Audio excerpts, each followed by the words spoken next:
College basketball SEC tournament. Vanderbilt facing Florida.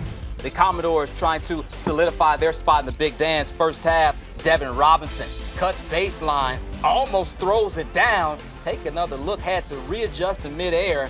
Basket and one. We move to the second half. Commodores up by 3. Kayvon Allen, string music.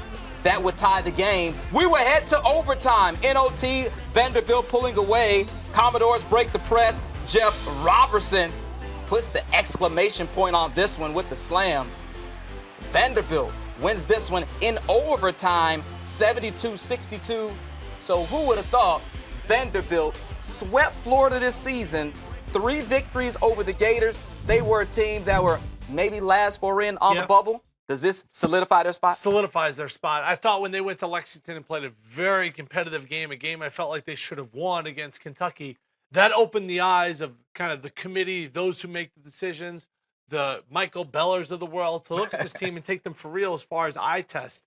Now they had to go out there and something to prove and take care of business in the SEC tournament, and they've done that so far. They brought in a new coach. Bryce Drew's done a remarkable job as his team has improved as the season has worn on. First year head coach, though.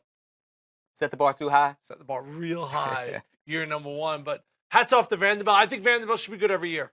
Absolutely. Every year they should be good. They're in Nashville. It's a budding city. It's a great educational school. But doesn't that make it tough, though? Kind of like a Northwestern, though. Isn't that a great academic school, which can make it tough to get some recruits to qualify? Agreed, but I think that you got a little bit more basketball history than Northwestern has. Okay. You're right in the center of Nashville. You got a bunch of other colleges around there. Sure, very similar, but when I was at Northwestern, we lost out a lot of guys. They all went to Vandy. Really? Well, they all went to Notre Dame. So Northwestern's trying to come to the forefront there to compete with those schools for recruits. But great job by Bryce Drew to go out there and beat Florida. I'll say it. What's that? I don't buy Florida. Had a really nice year. I know they beat up in Kentucky down in Gainesville. I'm really curious to see their matchup or where they slip. Do they slip to a 5? They play that 5-12 game? Or do they get a little bit more respect from the committee? That's the team I'm circling. They're going down early. Florida said they wanted Vanderbilt because they knew what happened in the regular season. They got them, and the Gators couldn't take care of business.